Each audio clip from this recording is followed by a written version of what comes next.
Hello, IEC 200.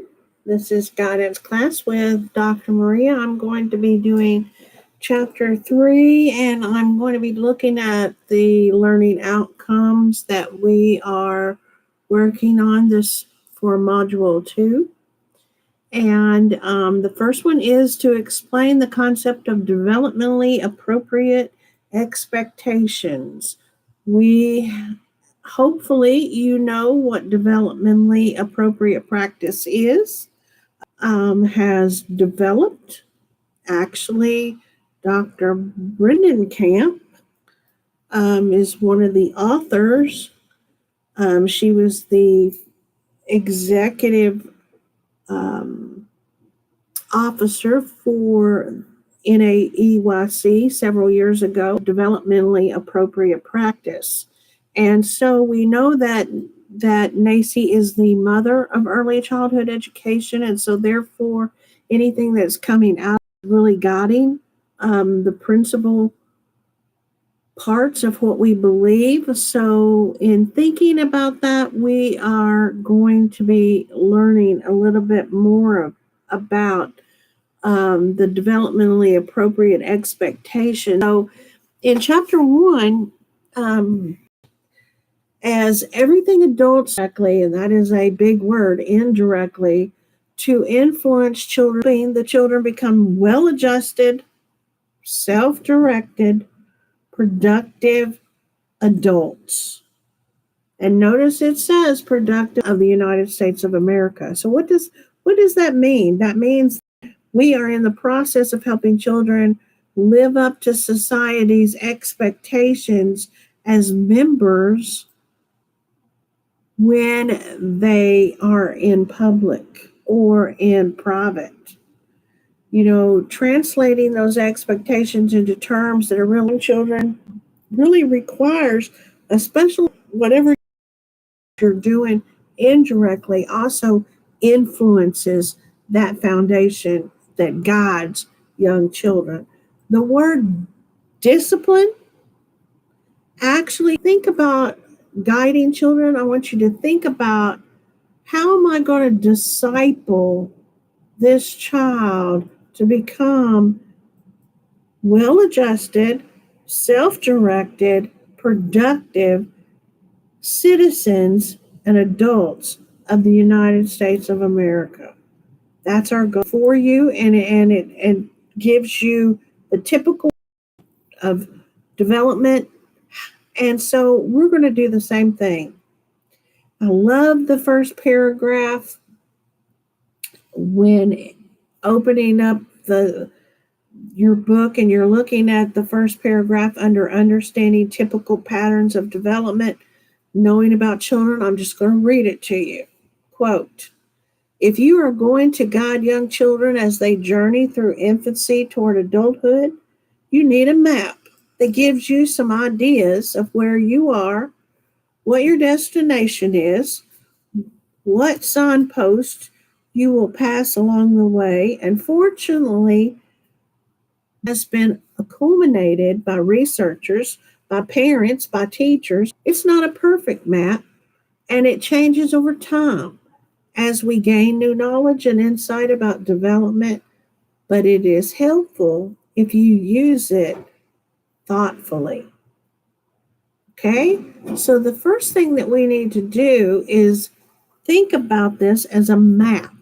Okay, if you're going to Kentucky and you decide that you want to go all the way down to Miami, looking at a map, well, obviously your map hopefully is and you put it in the GPS, it's going to take you through Tennessee, Georgia, and down into Florida. But what if you decide to turn the map upside down and you decide you're going to go up through India and on over to some other states out west? What happens? Going around it wrong. So that's what we're going to try to change when we take a guidance class. Yes, what is the correct way for you to build your knowledge, get there, knowing developmentally appropriate ways? The first thing your book says is that we've got to build your knowledge of typical patterns of development, which is the first step. So, getting familiar with the tip that none of these children are social behaviors is a representative of a particular age. Shiloh is with me today, and he's being very, very nosy. Shiloh, look, get up here, me. Hello, everybody. This is Shiloh. I'm Mommy's baby. Brown baby. Okay, so excuse me for that. A little understand that though. That's why if you've taken IEC 130, which is your child development class, you're hopefully you're going to have learned some of those milestones. Shiloh baby, let me get him situated here. Excuse me, guys. He's decided he wants to be right under my feet. Difference between an infant, like your book says, infant stranger anxiety, toddler saying no, to a 4-year saying bad words that they don't even really know the meaning of, but they've heard them. Okay. So a lot of times, we get into this mode where we're like, oh no, the person should say, oh yeah, that is part that we need to going, whoa, whoa, whoa, whoa, whoa. Okay. So you've got the guidance pyramid that is actually in your book. And that is knowing some of the different patterns. You have indirect guidance and you have direct guidance.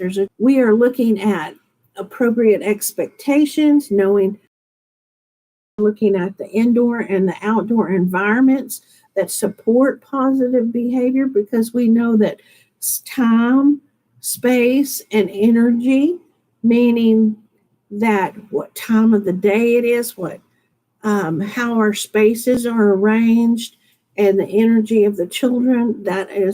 We have to understand that, because that is part of indirect guidance. And we also know that curriculum, indoor curriculum, outdoor curriculum, where it engages the whole child, is also part of indirect guidance.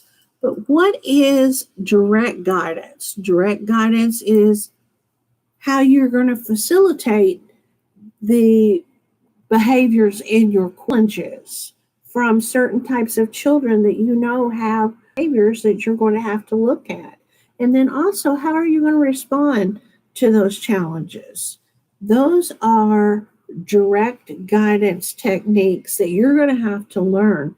And that's being familiar with those stages of development, and then also being familiar with the child itself.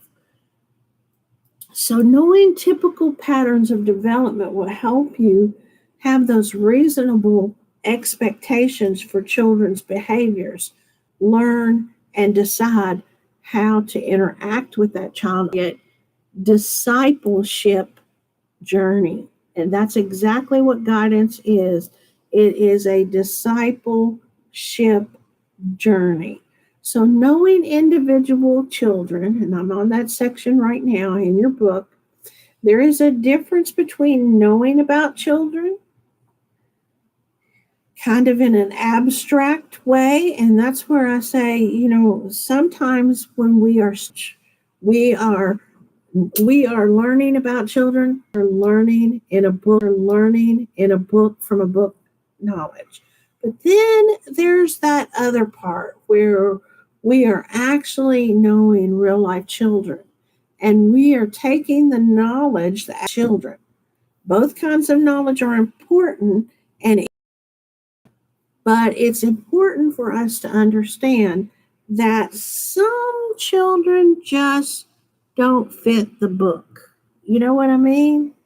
They just can apply your wisdom that you're learning in your class to understanding that child. For instance, there are some children that just don't respond to maybe getting disciplined or maybe put in timeout. Okay? Some children respond to you talking to them because they have a very logical pattern going on in their mind. And so, therefore, when you begin to understand things differently, they're different from the child who just needs to sit down and maybe go to time out so that they can regroup their self. So, observing and interacting with children will begin to help you understand the difference of taking that abstract knowledge and applying it to real children. Your book, Early Childhood Guru. She's from the University of Illinois at Urbana, and Lillian Katz says this. Only with such personal knowledge you are able to understand why children behave the way they do and guide them in the ways that are helpful. Let's say that again from Dr. Katz. And remember, she is one of the most incredible people that education. When I had the opportunity to listen to Dr. Katz speak, I was in awe of her profound statement in your textbook. Only with such personal knowledge, that means not the abstract knowledge, but the knowledge of that child, you are able to understand why children behave the way they do. So you can guide them in the ways that are helpful.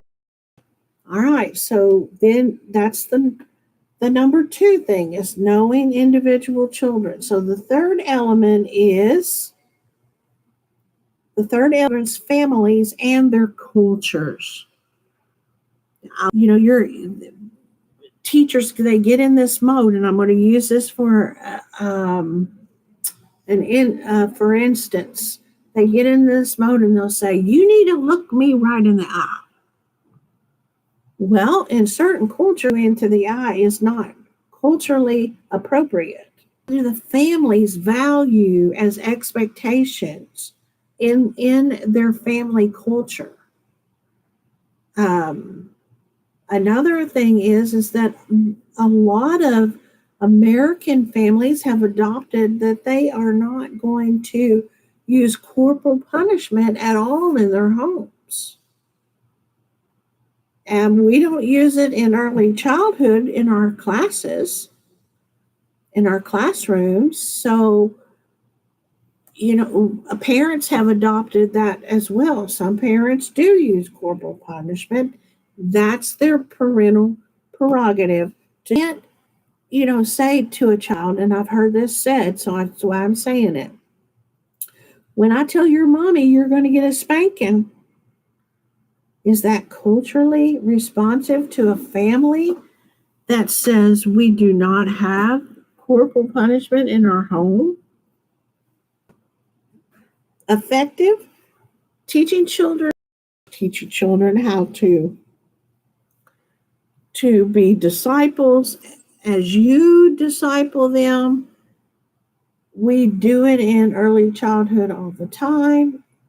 I'm not against corporal punishment with the parents if that's what they choose. But if they don't choose that, then I have to learn how to respect that. It means we need to respect those ways, and we need to some very different sets of rules and values as an early childhood professional.